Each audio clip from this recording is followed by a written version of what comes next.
Skuad coach Sintayong langsung terbang ke Bahrain jelang laga lanjutan putaran ketiga. Milano Jonathan cetak gol berkelas di tengah kabar dirinya siap bergabung bersama timnas. PSSI langsung beri respon protes Cina soal proses Mesilges dan Eliano. Martin Paes akhirnya mulai berlatih di klubnya jelang bergabung bersama timnas. Racikan Kim Sang-sik mulai disorot jelang melawan timnas Indonesia di Piala ASEAN. Emil Audero dan Kevin Dick semakin hangat diperbincangkan. Daftar 3 pemain keturunan yang sudah sah menjadi WNI di era coach Sintayong yang belum dipanggil ke timnas Indonesia. Simak informasi selengkapnya sebagai berikut.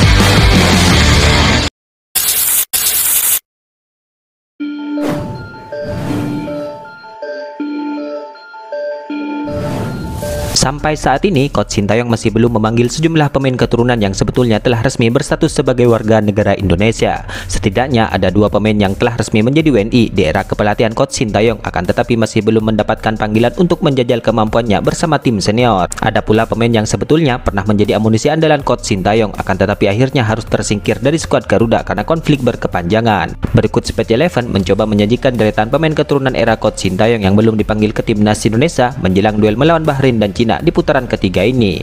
Yang pertama ada nama Cyrus Margono. Ya, timnas Indonesia sebetulnya sudah memiliki sosok pemain keturunan di posisi penjaga gawang sebelum munculnya Martin Paes. Sosok tersebut ialah Cyrus Margono. Kiper kelahiran Amerika Serikat itu sudah resmi mendapatkan status sebagai warga negara Indonesia sejak Maret 2024 yang lalu. Saat itu pemain yang kini berusia 22 tahun itu menjalani sumpahnya sebagai WNI di Jakarta. Sayangnya Cyrus Margono tidak kunjung memperoleh panggilan dari coach Sintayong. Belum diketahui mengapa coach Sintayong masih belum menjajal kualitas Cyrus Margono ini. Yang kedua ada nama Jens Reven. Ya, Jens Reven meskipun sudah membuktikan kualitasnya bersama timnas Indonesia U20, ia tampaknya masih harus bersabar untuk menantikan kesempatan promosi ke skuad senior. Yang terbaru, coach Sintayong hanya memanggil 3 penyerang saja di timnas Indonesia untuk laga melawan Bahrain. Ketiganya adalah Rafael Struijk, Dimas Derajat, dan Hoki Caraka. Yang ketiga adalah Elkan Bagot. Ya, coach Sintayong tampaknya masih belum membuka pintu kepada sosok bek keturunan Inggris yaitu Elkan Bagot. Sebab Elkan Bagot masih belum masuk ke dalam daftar panggilan terakhirnya ini. Hubungan antara coach Sintayong dan Elkan Bagot yang disebut masih meruncing sampai saat ini masih belum kunjung terselesaikan. Konflik di antara keduanya ini membuat Elkan Bagot tidak kunjung kembali berseragam timnas Indonesia. Ia sudah melewatkan banyak pertandingan penting bersama skuad Garuda.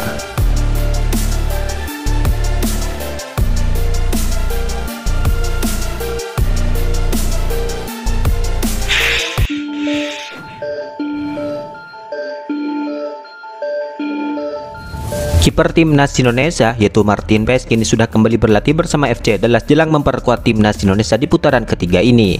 Hal itu diketahui dari unggahan di akun Instagram FC Dallas itu sendiri. Klub asal Amerika Serikat itu mengunggah sejumlah foto saat sesi latihan timnya, di mana latihan itu digelar sebagai persiapan FC Dallas untuk laga lanjutan di LMS pada Minggu pagi waktu Indonesia Barat ini. Satu di antara unggahan foto tersebut menampilkan aksi Martin Paes. Kiper berusia 26 tahun itu terlihat sama sekali tidak terkendala cedera. Ya, sebelumnya Martin Paes diketahui menggunakan alat bantu berupa pelindung pergelangan tangan, di mana kiper andalan FC Dallas itu mengalami cedera sehingga harus absen saat kalah di laga terakhirnya pada 3 Oktober yang lalu. Dengan kondisinya yang sudah pulih, Martin Paes pun diperkirakan akan menjadi andalan FC Dallas lagi saat bertanding pada 7 Oktober ini. Setelah itu, Martin Paes juga akan bergabung dengan skuad timnas Indonesia, di mana tenaga Martin Paes sangat dibutuhkan di tubuh timnas Indonesia untuk melakoni 2 laga sulit melawan Bahrain dan Cina. Timnas skuad Garuda akan menghadapi Bahrain pada 10 Oktober, dilanjutkan melawan timnas Cina pada 15 Oktober. Martin Paes pun tampil impresif di 2 laga awal bersama timnas Indonesia, di mana Martin Paes memberikan kontribusi signifikan saat timnas Indonesia bermain imbang melawan Arab Saudi dan Australia.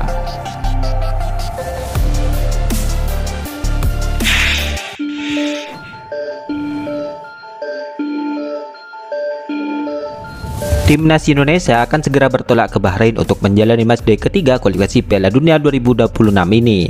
Ya, duel Timnas Bahrain versus Timnas Indonesia akan berlangsung pada 10 Oktober ini di Stadion Nasional Bahrain. Ketua Badan Tim Nasional itu Sumarji mengatakan bahwa pemain yang berkiprah di Liga 1 akan berangkat dari Jakarta pada Sabtu 5 Oktober 2024 ini.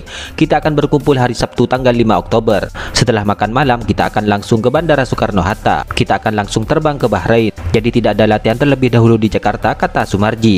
Semuanya ada 27 pemain. Ini nanti semuanya kumpul langsung di Bahrain. Daftar 27 pemain ini sudah termasuk Mesilges dan Eliano, ujar Sumarji menjelaskan. Selain itu, ia juga menegaskan bahwa Timnas Indonesia akan dipastikan tampil full tim melawan Bahrain dalam lanjutan putaran ketiga ini. Sumarji pun memastikan bahwa skuad Garuda berkekuatan besar untuk menghadapi Bahrain dan Cina. Sandy Walsh, San Petinama, dan Jordi Amat yang sempat dikabarkan cedera kini dipastikan sudah pulih dari cederanya. Timnas ketiganya tetap masuk ke dalam daftar skuad Timnas Indonesia.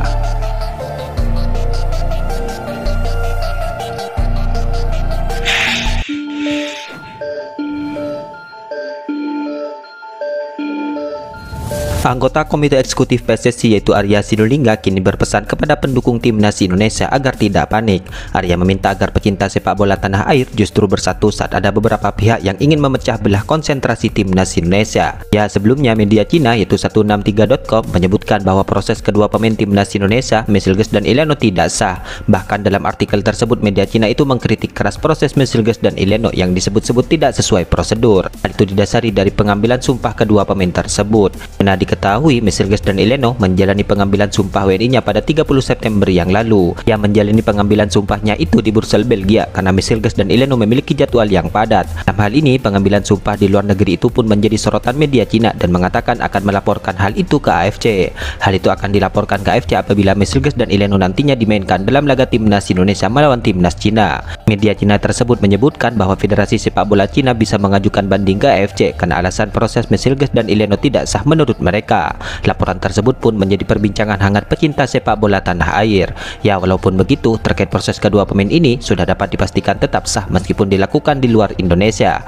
Pasalnya, pengambilan sumpah keduanya itu dilakukan di Kedutaan Besar Republik Indonesia di Brussels, Belgia. Dengan menjalani sumpah di Kedutaan Besar milik perwakilan pemerintah negara asal, hal ini diyakini tidak menjadi masalah. Atas buntut adanya protes tersebut, saat ini tidak sedikit pendukung Timnas Indonesia yang bertanya-tanya karena protes yang akan dilakukan CFA nantinya. Menanggapi hal ini, Arya Sinulinga berpesan kepada pendukung Timnas Indonesia agar tidak panik. Ia meminta agar para penggemar tidak terprovokasi dengan pihak-pihak ataupun negara manapun. Menurutnya, jelang pertandingan Timnas Indonesia ini memang akan banyak pihak yang ingin memecah belah. Untuk itu, anggota Exco PSSI ini meminta agar semua pihak tetap bersatu agar semakin kokoh dan kuat. Saatnya kita bersatu, jangan mau diprovokasi oleh pihak atau negara manapun, ujar Arya. Seperti saat inilah biasanya ada usaha memecah belah konsentrasi kita, ucapnya lagi. Bersatu kita teguh, bercerai kita runtuh, tegasnya menambahkan. Dengan ini semua pihak diharapkan tidak panik dengan apapun yang tengah ramai diperbincangkan.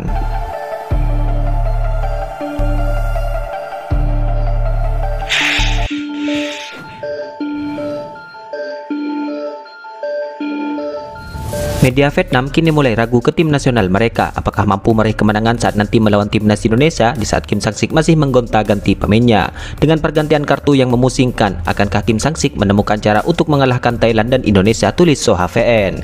Ya, menurut media tersebut, Kim Sang-sik melakukan cukup banyak perubahan pemain selama sebulan terakhir ini. Pada latihan di awal September kemarin, Kim Sang-sik lebih mengutamakan pemain yang berpengalaman. Kabarnya hanya beberapa pemain di usia 23 tahun yang diberikan kesempatan bergabung.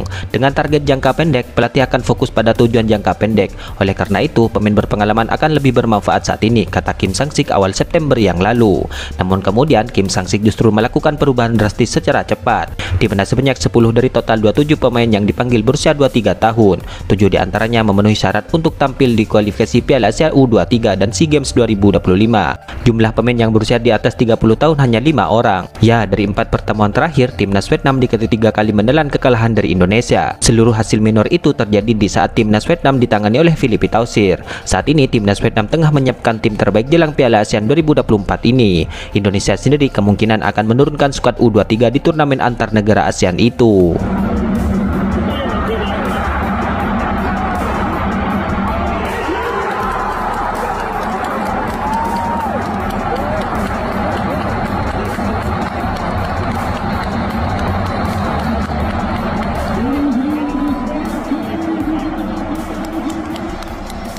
Itulah ulasan terkini hangat dan menarik seputar tim Merah Putih yang dapat kami sajikan hari ini. Jangan lupa dukung terus tim Merah Putih di channel ini dan salam olahraga.